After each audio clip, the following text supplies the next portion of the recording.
Hey, welcome back, everybody, to another episode of Wednesday Wisdom on the Educational AD Podcast.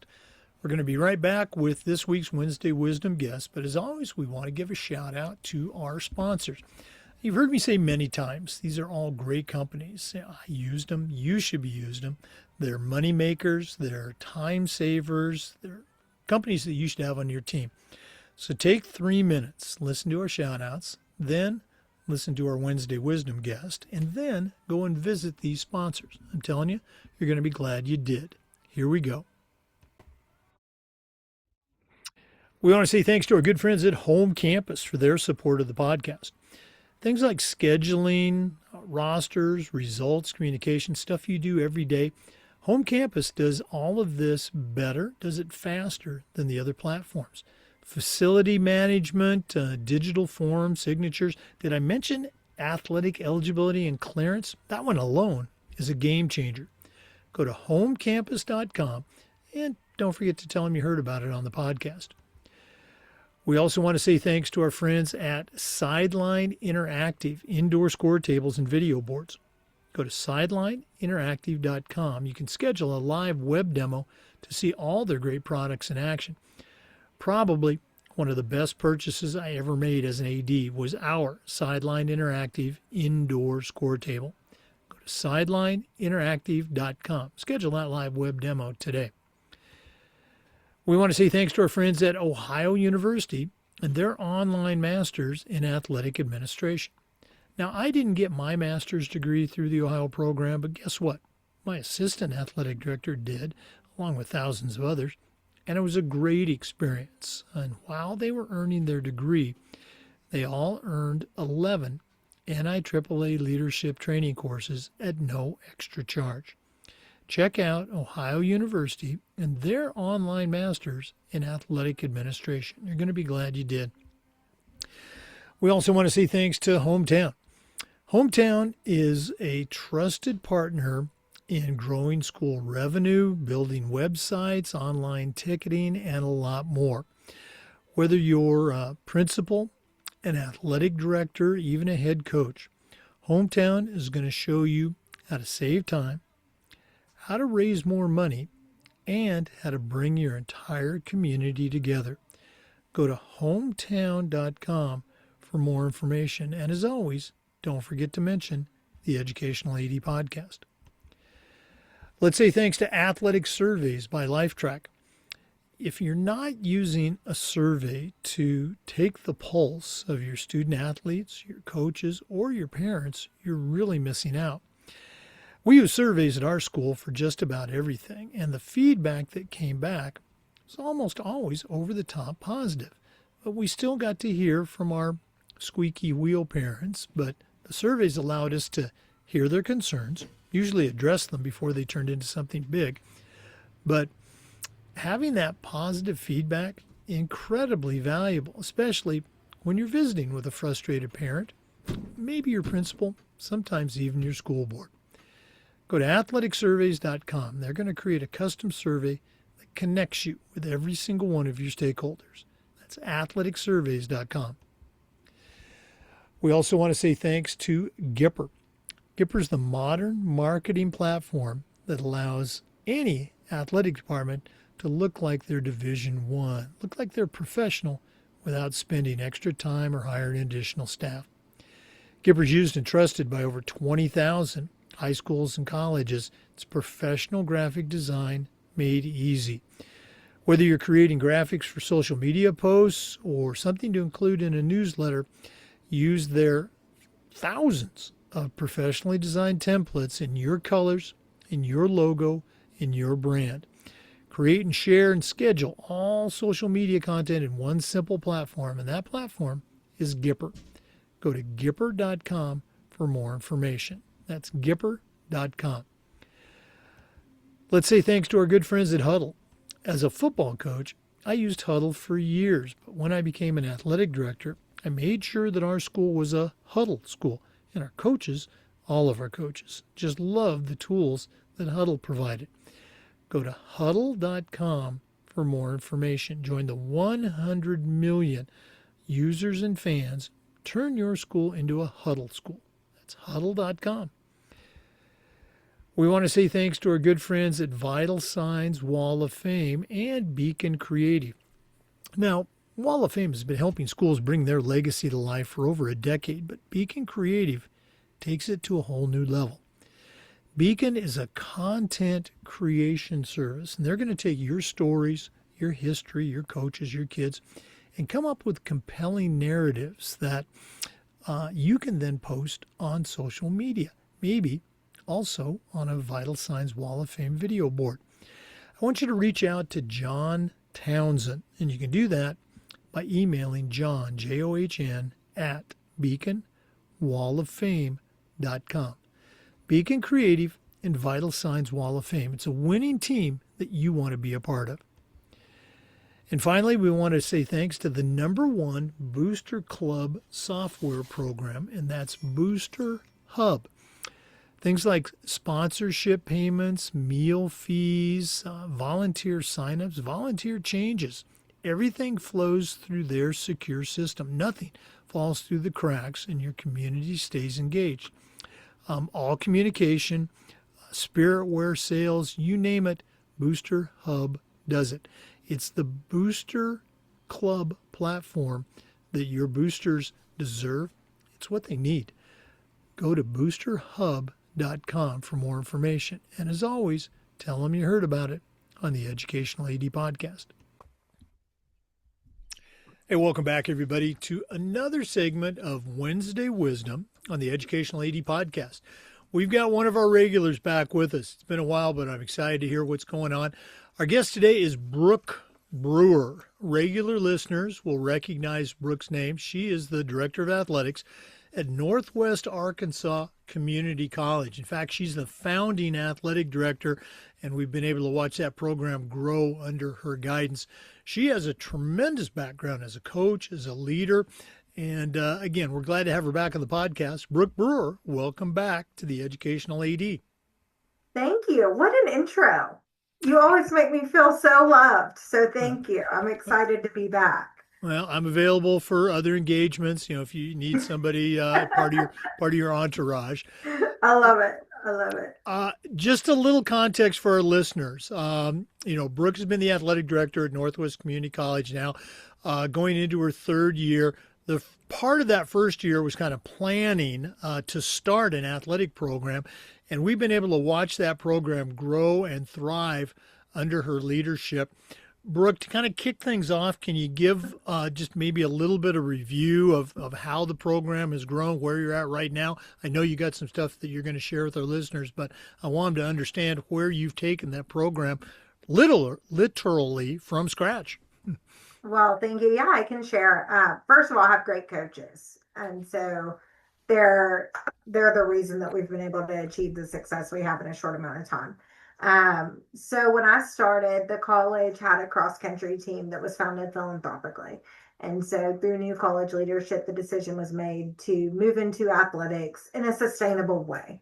And so I was hired. My job was to plan a sustainable plan for funding, for onboarding sports, and essentially integrating athletics into the broader institution. And so, one of the things that we don't think about, because I had started teams, but I had not started a whole athletics program, right? And just, for us at the college level, thinking about not only were we starting athletics, but we were starting athletics at a commuter campus. And so integrating, we're going to need to feed athletes. How are we going to do that? We're going to need to sell tickets to game. We don't have a ticket sales platform because there hasn't been a need to sell tickets to anything. We haven't had games. We're going to need space. We're going to need storage. We're going to need somewhere for our students to work out. What does this actually look like? We have zero gear, zero uniforms, and so really starting from laying the foundation and making a plan of how do we do that in a way that's actually sustainable, because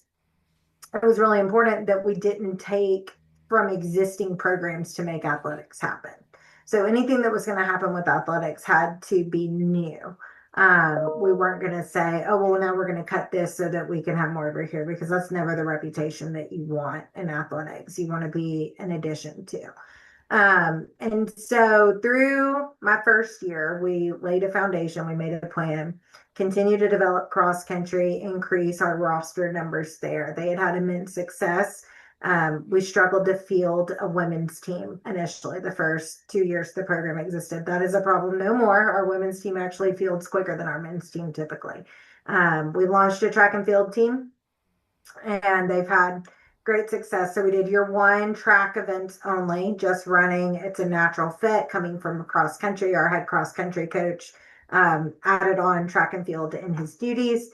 We added field events this school year. So our first year to have field events, we have all of the events except for pole vaulting and high jump right now. And we do have a high jumper that we've signed for next year. And then we have men's and women's soccer that'll start in the fall. So those coaches are here. They have recruited and filled an entire team. So at the junior college level, an average team on the women's side is about 21, and an average team on the men's side is 24. And they're both sitting at 35 right now and reaching the point where they're turning student athletes away, which is pretty incredible to think about, when we don't have on-campus housing and we don't have some of those amenities that more established programs have. But we've been really blessed. Our communities rallied around us and really jumped in. We have our esports team, which is competitive video gaming. I don't know how many of our listeners have esports as a sanctioned sport in their area, but that is a sanctioned sport here at the high school level and at the junior college level. And there's some different groups that operate at a four-year college level as well. Won a national championship. They're great. They're in playoffs right now. They're doing really well. And then we have a cycling club. And so our cycling club, I live in Bentonville. Bentonville is the self-proclaimed mountain bike capital of the world. We have more miles of mountain bike trail per capita than any other area in the United States. And so that was a natural fit for us here. Again, our high schools, they all have cycling club teams. And so we knew that we wanted to launch that as well. And we've had great success. So it's been great. I have great coaches. They compete at a high level. Our men's cross country coach has never lost a region championship on the men's side. And we swept it this year, both men and women. So he's doing a great job. Track and field's off to a great start. And my soccer coaches, I know, are going to find success with the athletes they've recruited. So it's going to be a good year. Oh, gosh, I appreciate you sharing that. And it's kind of a template for somebody who's starting a program. You should follow the plan that Northwest Arkansas and Brooke Brewer put into place. Well, thanks for doing that. I don't want to hijack your segment because I know you got some stuff you want to share with our listeners today. What do you got for our listeners on Wednesday Wisdom? Yeah, so we're going to talk about athletics being a driver of institutional impact. And so, it kind of segues right along with what I was talking about when we were starting here. That's how we've been able to make the fast-paced moves that we have, is because we were aligning everything we were doing to how it's going to impact the institution. It's not about having athletics just to have athletics. And I'm an athletic person, right? That makes me so happy. But how do I convince those around me that no matter who you are and how athletics touches you, your experience is going to be enriched by the fact that the athletic department is here? And then, of course, we hope in turn, it always comes down to money, right? And so we hope in turn that because we're touching these areas, then we see an ROI on that for not just our athletes, but for all of our students. If enrollment's going up at the college through athletics, if we have donors who feel a connection to some of the programs that we're offering, that's a way that we can better serve all of our students. But I will say, you mentioned being a blueprint. If we have any listeners who are starting athletics or adding teams or trying to figure out how they want to grow programs, I'm happy to chat with them, and feel free to share my contact info. And I will say, we hired consultants to help us on this, and every decision we made through that process was backed in research. And so I tell people all the time, I don't ever want anybody to say like, oh, they picked soccer because the AD loves soccer. I do love soccer, but that's not why we picked it. I love basketball too, and we don't have that coming on yet. So, it's really because we picked where the data pointed us, and I'm happy to walk people through how to make some of those decisions. But if I think about athletics as an institutional driver, really 4 key points there. Athletics being a strategy for your institution, and then thinking about how your job as an athletic administrator is bigger than athletics, right? I would say over 50% of what I do every day has absolutely nothing to do with sports in the traditional realm. It has to do with the education experience as a whole. And then thinking about how we utilize the relationships we have in order to execute strategy in the athletic department. And then just kind of going back to that plan, thinking long term, right? I think oftentimes in athletics, if we get stuck in a season to season loop, how do I serve my students this season? Then you're constantly churning versus when you think about that holistically and how do I, if I'm looking at this 10 years out, how do I get my program where I want it to be 10 years from now? And the hard part is sometimes the answer to that is not what's best to do that next year in year one. But if you're thinking about sustainability and how you're going to end up where you actually want to be, I call it playing the long game, right? Like we're always going to play the long game in athletics. There's a lot of things we could do to get some quick wins up front, which oftentimes we will take advantage of a couple of those things, but we've got to think about the long game. You know, it's the same thing when you're coaching, right? Like I'm not thinking about how I do well on just the first play of the game. I'm thinking about how I win the game.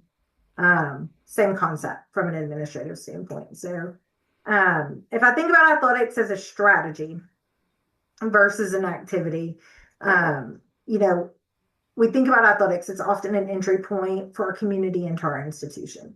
And so the majority of people that interact with athletics every single day are not going to be the athletes themselves, and it's not even going to be students. It's going to be your community members. It's going to be those who see you. It's going to be your fans. And so thinking about how to use that entry point of athletics as a strategy to get engagement. So, you know, we talk about a lot, how can we use athletics to tell the story of our institution?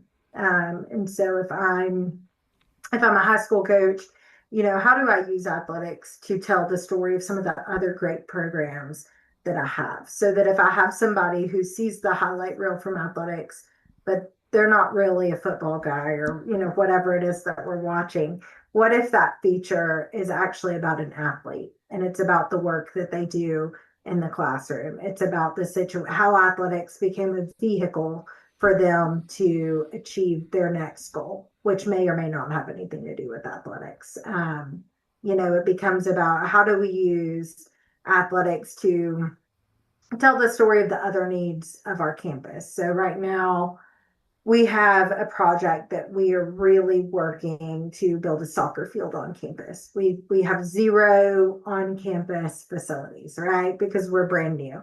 And so we have a blueprint, we have a plan. We know we want this soccer field with a track around it on campus. If I'm selling that as a soccer field for my soccer team and a track for my track team, then I'm selling a vision for 90 athletes.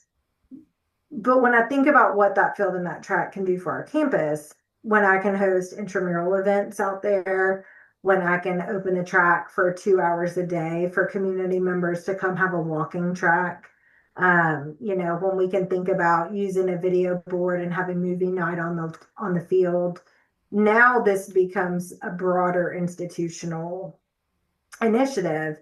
And it's not just about serving those, you know, 90 or 100 athletes. It's about how do I serve the 8,000 students at my school through this project? And ensuring that these are all real things that will happen with that field being built, but really thinking about that connection point. You know, when I say things like that to people, they're like, oh, I've never even thought about the fact that there would be doors open for other students through the use of athletics. And so, you know, that's one of the things that we talk about a lot in our department, because oftentimes our coaches too can get hyper focused on their sport, right? That's their job. That's 100% what they should be doing.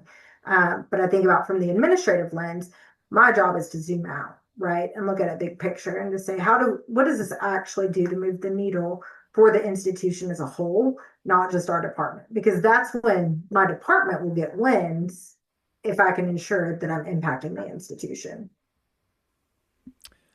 Boy, I was just taking notes there. Great stuff.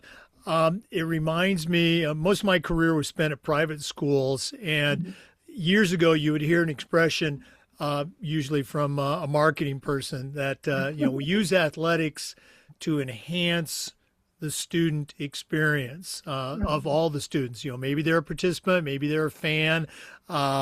But now you hear public schools using that phrase. Obviously, at the college level, probably more like the private school model. But you're absolutely right. It's total buy in from administration to marketing to coaches. And then hopefully the athletes, they understand, excuse Mhm. me, student athletes, they understand that they're representatives or ambassadors of the entire athletic department. Absolutely. And you think about the way that your brand culture, we say this all the time here, regardless of how people feel about this. If I think about other large institutions, let's just take any NCAA D1 institution, right? And I think about their marks, their branding marks. The first one I think of is not their university mark. The first one I think of is their athletic mark, right? And that's because that's the one I see on uniforms. That's the one I see when I turn on ESPN. That's the one that they're using on their recruiting materials because recruitment is going to want the brand that's recognizable, right? And so you think about the way that you see athletics influx into enrollment, which, if we've got high school people listening, I know some of them may be like, okay, well, we're a public school. And so what does it matter? For us here, again, if you zoom out and you're thinking about bigger picture, right, you have more and more states that are going to a school choice model. You have more and more private schools that are opening that you're competing against. And in our area right now, we have an influx of people moving in every single day. And so when I was at the high school level, one of the things we talked about, if I have a family who's moving in to our area, they're house shopping, right? And this is before school choice, this is before all of that. They may be deciding between two different homes in two different neighborhoods and for two different schools. Well, if their daughter is going to be in my sport, I want them to look at my program and say, well, we're buying that house because I want my child to be on that team with that program at that school. And not just because the team is great, but because through the team, we've been able to highlight the stories of the athletes about what they're able to achieve in a bigger picture, right? Most of our athletes aren't going to go on to do this professionally. We hope they do, right? We want to provide the tools and resources. But at the end of the day, you're highlighting through your programs, these are the things we do for your student athlete outside of the sport. They're going to be connected to good mentors. They're going to have opportunities for internships. They're going to be coached by a coach who truly understands the game, by someone who's going to work with their club sponsor or their personal trainer or their academic tutor to ensure that they have what they need. Um, I think in a world where we silo people so often, when you're able to bring the big picture together and show holistically what's going to happen to an athlete if they're a part of your program, that's where the wins come in. And we talked about recruiting with soccer, right? Like, we don't have the biggest budget, we don't have the best resources, we don't have the nicest facilities, we don't have any of those things, but we have great coaches and we have a department in a school that's bought into athletics as part of the bigger picture, right? We want our soccer players to leave here and we want them to go to a big NCAA D1, D2 institution. Some of them will go on to play professionally, I have no doubt. But at the end of the day, we want them to leave and say, I'm a better soccer player because I was there with those coaches, but I'm also a better person. I learned this academically. I met these people in the community. I had these internship experiences. That's where we find growth. And that's where then, if I'm talking to someone externally about athletics in the program, 9 times out of 10, that's the story they want to hear, right? They're going to be excited that we won a championship. They're going to be excited that we were successful. But most of the people that I meet when I'm talking to them, they're more excited about the students and what are they actually doing and learning and how are they going to contribute back to our economy? How are they going to contribute back in our area through volunteering, through the work that they do?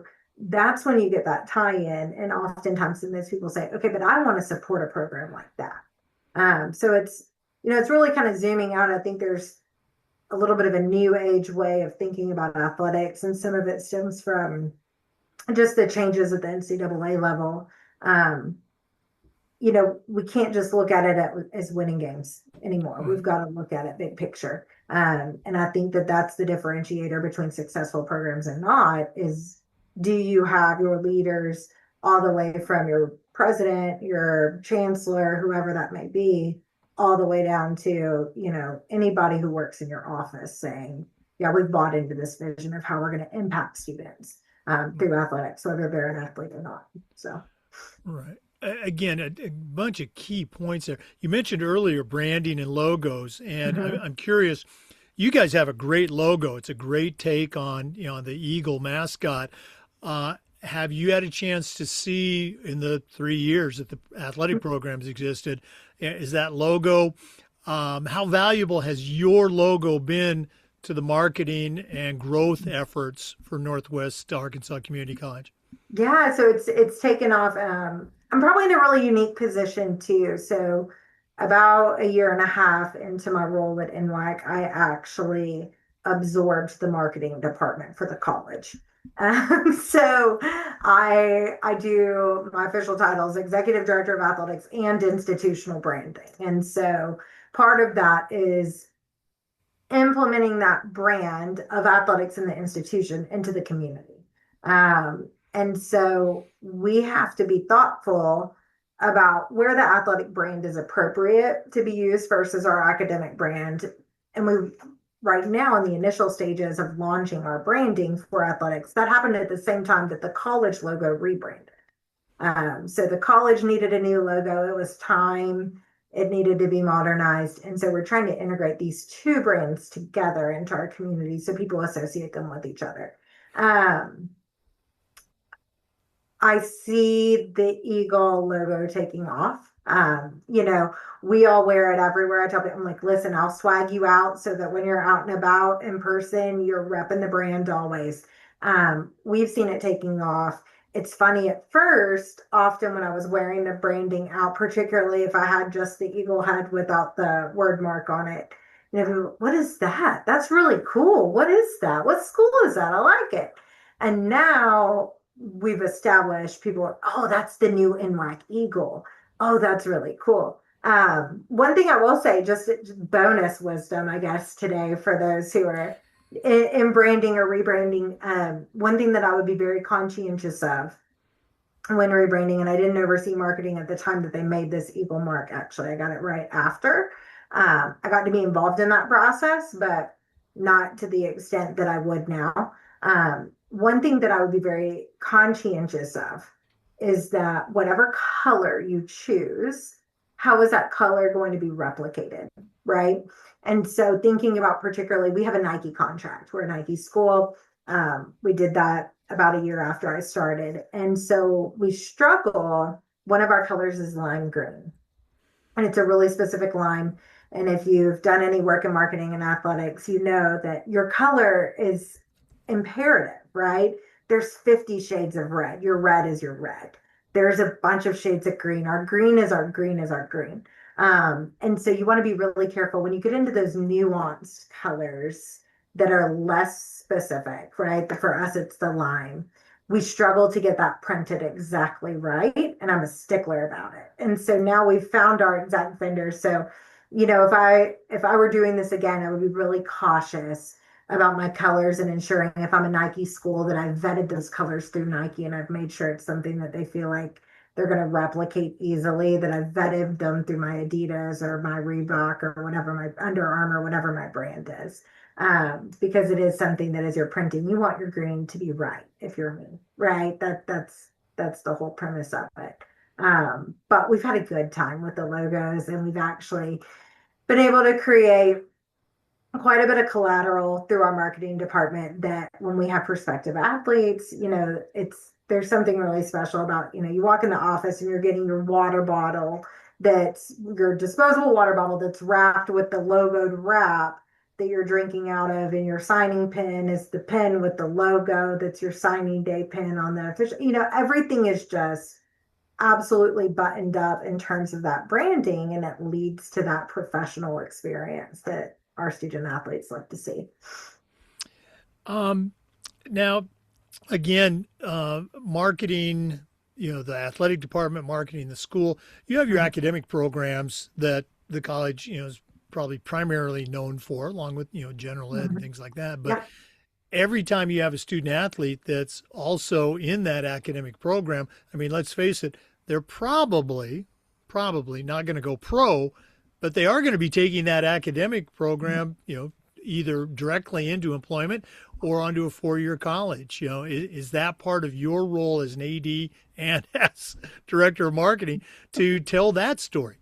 Yeah, absolutely. Well, and we want to tell that story, right? And so, you know, we're not, our athletes could go win a championship, but if they all are failing class and are academically ineligible the next season, we didn't win anything, right? We've totally missed the point. And so, you know, the expectation for us is I expect the coaches to be checking grades on a regular basis, right? Every couple of weeks. Conveniently, as I got here, we were able to work on getting the tutoring center relocated directly across from the athletic office. And so we can actually look out our window and we can see what athletes are in there, what they're signed up for, who they're meeting with. And so, there's an expectation that our coaches are staying on top of our athletes to ensure they're staying on top of their classes. There's also an expectation that we're marketing that and we're sharing that, right? Right now, the majority of our women's soccer team that's coming in next year are all working in health professions. And so they're all going to be health professions majors. A lot of them are actually nursing majors. If you know a lot about nursing, it's a really difficult major. It's very time intensive. So we've had a lot of conversations between our women's soccer coach and our director of nursing about how are we going to make this work, right? Because we don't want to tell an athlete, you can't do that major and be an athlete here. But we don't want that to be the narrative. We also don't want our faculty to ever feel that they're giving athletes special treatment or special privileges just because they're an athlete. And so there's a lot of back and forth, and we've actually leaned on some other institutions that have a large number of students who are in some of those more specific majors. And then we also work extensively with our advising department, because if you come into your college, for the most part, our athletes, their goal is to get to a 4-year, right? And so for whatever reason, they're here with us. They want to do their 2 years with us or potentially be a one and out, and they want to move to the next level. Well, we want to ensure that when they do that, the academic courses they've had will all transfer. And so we're constantly working with our academic advisors to figure out what is going to be their best path forward. Because oftentimes, unlike a traditional student who may come to Northwest Arkansas Community College and say, I'm here for 2 years, and then I know that I'm going down the road to the University of Arkansas to be a business major. For our students, we can advise that athlete quite easily. We know what's going to transfer to the University of Arkansas and what's not. For a student athlete, they may come in and say, hey, I'm coming to NWAC. I'm going to be a business major. I don't know where I'm going to my 4-year at. I'm going to go where I get recruited, and I'm going to take the best offer that I get.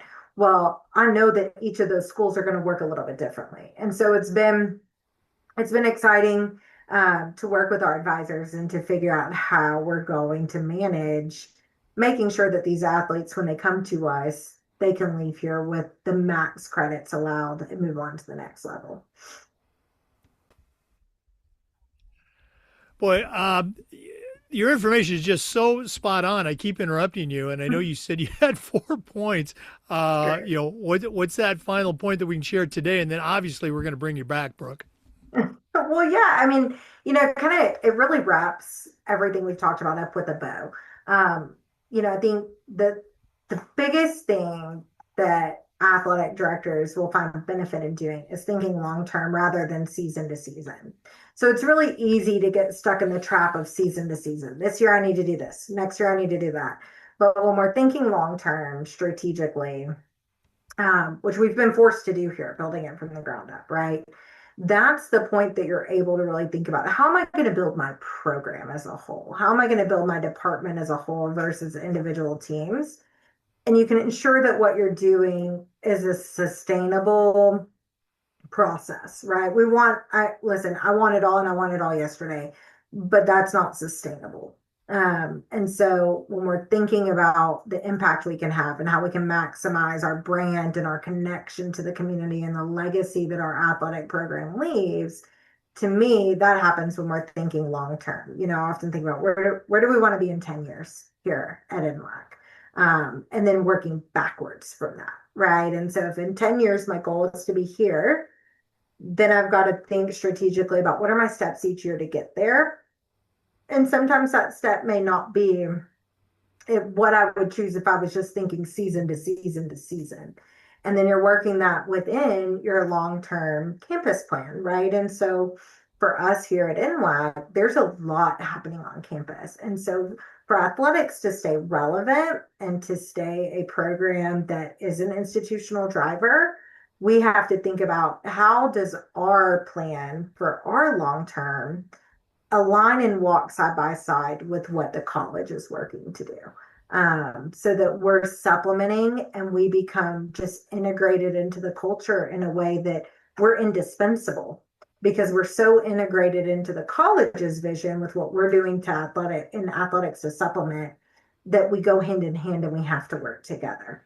The same thing becomes true within your community. If you're thinking about how do we become a pillar in our community that people think about automatically. It's when you're weaving into that community master plan and that campus master plan. And, one of the things that has helped me tremendously is really getting involved with our local chamber of commerces, really getting involved on a state level with our state chamber and just staying apprised of current events, not only happening within athletics with all of the different legislation that we see all the time in college athletics right now, but also just from an economic development lens, looking at it through a city planning lens. That's when you're able to really think about how you're going to walk alongside these projects and make measurable impact. Wow. Just this has been a mini master class on how to develop and nurture an athletic department and a little marketing thrown in there A too. little marketing, just for fun. You mentioned earlier, and again, we do this all the time. If one of our listeners wanted to reach out, pick your brain a little bit more, what's the best way that they can connect with Brooke Brewer? Yeah, happy to talk. You can message me on LinkedIn. So you can find me on LinkedIn, Brooke Brewer. And then I will admit, I don't check LinkedIn every day, but I check my email every day multiple times. So you can email me. The easiest way to remember it, if you email athletics@nwacc.edu, that's going to come to me and I will be able to answer your email from there and then pass you off to my personal email. Well, Brooke, thanks as always for sharing with our listeners. All the best as you continue with the spring season and with the development of Northwest Arkansas Community College's very successful athletic program. And of course, I don't have to say it, but I'm going to. We're going to get you back on the podcast. Happy to do it anytime. Always love talking to you. For our listeners, we love that you listen. And just a reminder, we upload the Zoom recordings of every interview to the Educational AD Podcast YouTube channel. We do Wednesday Wisdom just about every week and just about every day. We try to share stories and best practices from the world of athletics. So please come back and join us again on the next episode of the Educational AD Podcast. We'll see you next time. Hey, before we go, let's say thanks to our sponsors one more time. Thanks a lot to Home Campus. Scheduling, rosters, results, eligibility, facilities. Home Campus does it all and a lot more. Go to homecampus.com to find out all the things they can do for you. Booster Hub is the #1 booster club software program. Give your boosters the program they need. Give them the program they deserve. Go to boosterhub.com. Athletic surveys. If you're not using a survey to take the pulse of your student athletes, your coaches, your parents, you're really missing out. Go to athleticsurveys.com. Sideline Interactive, indoor score tables and video boards. Go to sidelineinteractive.com. Beacon Creative and Vital Signs Wall of Fame. Email John Townsend. That's john@beaconcreative.com to find out all the things that they can do to help you promote your program. Hometown. It's the leading digital ticketing provider to schools and colleges, but it's a lot more. Website construction, fundraising. Go to hometown.com. Huddle. I used it as a football coach, as an AD. We were a Huddle school. Go to huddle.com for more information. Ohio University and their online masters in athletic administration. Check out Ohio University. And Gipper. Take your social media to the D1 to the pro level. Go to Gipper.com. Make sure you tell them you heard about it on the podcast. Thanks again for listening. We'll see you on the next episode of the Educational AD Podcast.